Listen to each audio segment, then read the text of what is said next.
Good evening, Norcal Carters. This is Jason, and we're back. It's Monday, May 11th, and we have Gary-Carlton back with us. Gary, thanks for coming back. Thanks for having me back. I hope everyone came for the first episodes here for the second. Yeah, and so the first episode, man, we had a good one. I learned even more about you, and I always enjoy talking to you because there's always something I pick up. But we covered your early years of racing, the quarter midgets, Region 11 karting, some of your sponsors and sponsorships that you've collected over the years and still carry with you to this day. Working in various kart shops from Emic to Cosmic or JM of Norcal to Swede Tech. We covered a lot of stuff. It was great. Yeah, I mean, my career through karting, I've been in it for 25 years, and I mean, luckily I've been able to have a lot of different chapters. I mean, luckily, unluckily, I mean, it's one of those things that it'd be nice to say, oh, I was with somebody for all of my career. I got mad respect for people that can do that. But unfortunately, I had a lot of different chapters of my career, and I started thinking about it actually before we went on air tonight. I don't think I actually ever. There was very little times where I moved teams, out of wanting to. It was always like one of those things, certain events, changed or happened where, I had to look for a different avenue or a different team to go to. Yeah, but if you look back, how much have you learned by being on so many different chassis and backgrounds and programs that actually have helped you to this day? Yeah, if you put it that way, it's actually been good because, I mean, every team or every, chapter of my career taught me in a different way, or there's a different method of thinking. And so, yeah, in that regards, for what I'm doing now in a business sense is probably better than I was, kind of bouncing around or had many years that I was with different teams or different, objectives and things like that, either being a chassis or engine related. Yeah, and I mean, you were a development driver for Miami, correct? Yeah, and Moden Engines too. So that was a big part of my career, and they had me bouncing around actually with quite a bit of few karting manufacturers because there was a 2-year span. I was actually employed by an engine manufacturer. Then the engine manufacturer would decide what karting team they would place me with. Okay. And there's probably someone out there going, man, he's bounced around a lot and he thinks it's kind of discouraging. And there's probably that one guy sitting there that just wants that opportunity to kind of ping pong ball around. Actually, I actually had this question written down for later in the interview, but I'll bring it up now. You and I have been around the sport for a long time, and there's a lot of people out there that try to position themselves as experts, professionals. A lack of a better term, they kind of just stroke job themselves. And you've had a lot of success over the past 2 years with your GFC karting brand. But let's actually go the opposite direction. What are a few things that you really screwed up, that whether it was on the development side, as a driver, something you really screwed up and you look back at it and you walked away and you learned from it? I would say my biggest mistake in my driving career was quitting or was stopping after my 2011 season with Miami and Zanardi. It was a really difficult season, and I decided to stop and start working for the Sargent Motorsport Group, for the Sargent boys as a coach.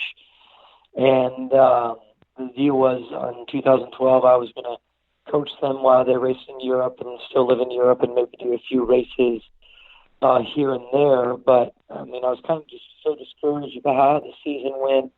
I wasn't making any money. I was just, working every day, not, going anywhere. And, the results were so bad during the season that I decided, well, maybe it's time to start, making money and moving on with my life. And then the Sargent deal didn't work out. And then I ended up going to OGP and working for OGP for a couple of years. I mean, I say it was a mistake for my racing career because I was 2 years where I didn't race that much. And when I did start racing again, it was extremely, extremely difficult to get back to inform and to be at the level that I needed to be, especially, I went back racing in Europe, not in the States. So that was probably one of my biggest mistakes as a driver, but I definitely wouldn't change anything because the 2 years that I got to spend with the guys at OGP and what I learned there was, really helped me in my business that I'm doing now. So, I mean, mistakes, everyone makes mistakes, and you can say, oh, I should have done this, should have done that, but, they all happen for a reason, and I think everything that's happened bad to me or that I've made mistakes has really helped me position myself and learn about those mistakes to go forward with the business that I have now. So, big mistakes, I've made a bunch of them, errors driving and all that, but I would say that was the one that probably stood out that really maybe took my momentum away, and I probably stopped when I had, I was still probably at my height, and I don't know if I've ever really, as a driver, in driving sense, ever got back to the level that I was at the end of 2011 when I took that 2-year break.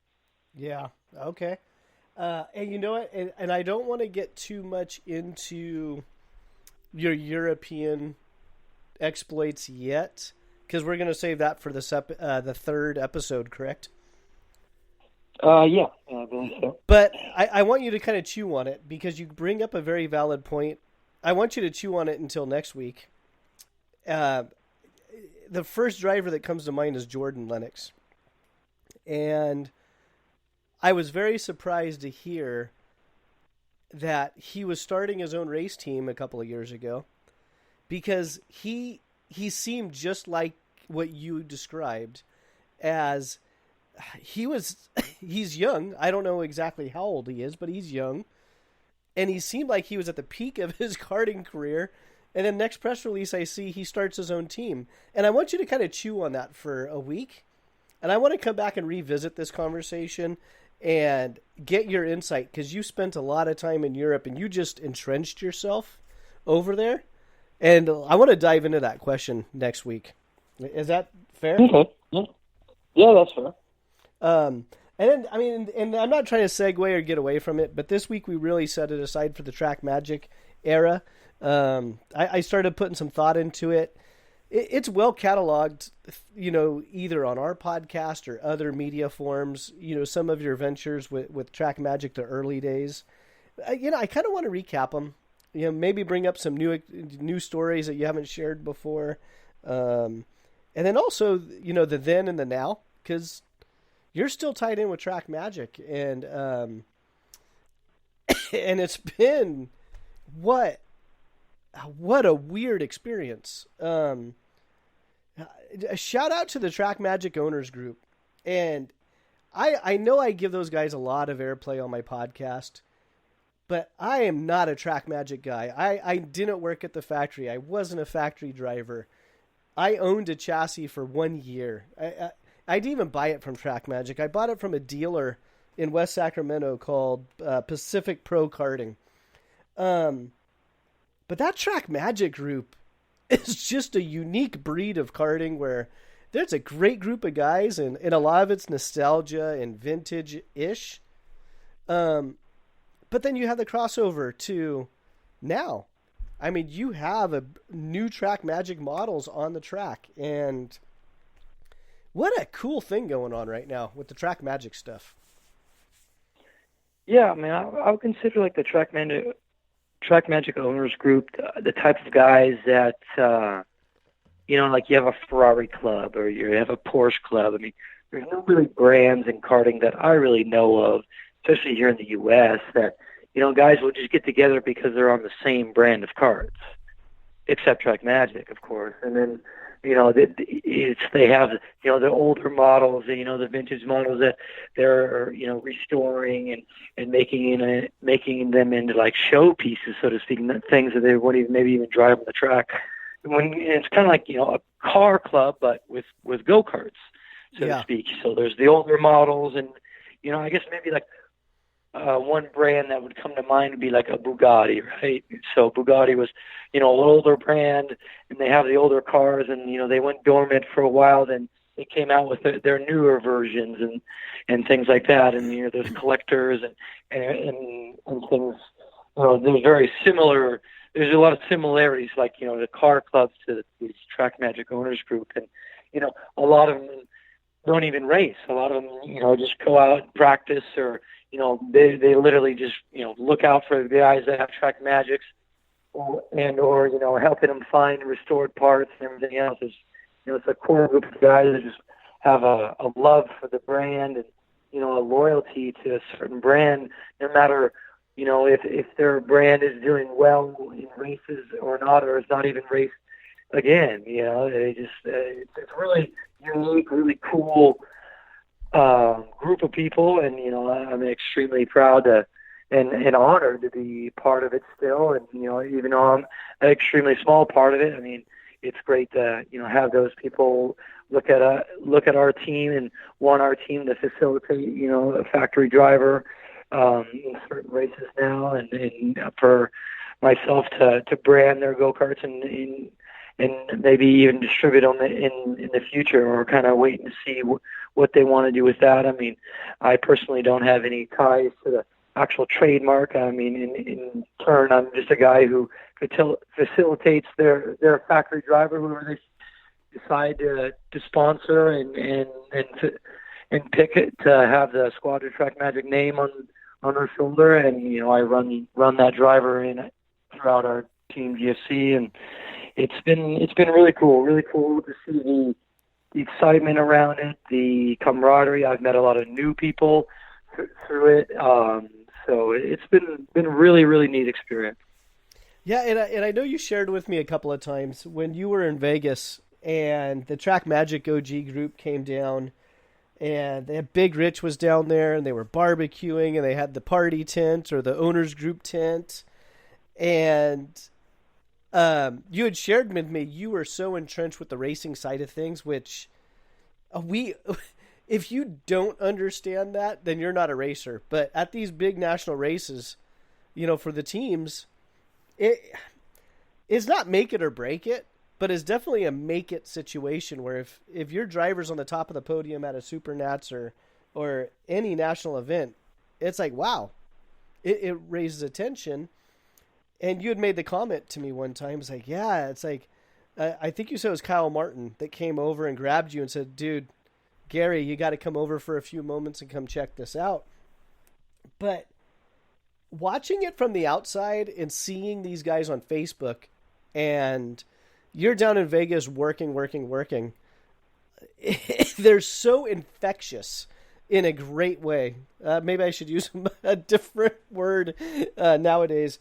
But just how big of a fan they are of the TrackMagic brand, of you, pulling for you. And then I get more updates from those guys that are like glued to their phones when you're back in Florida.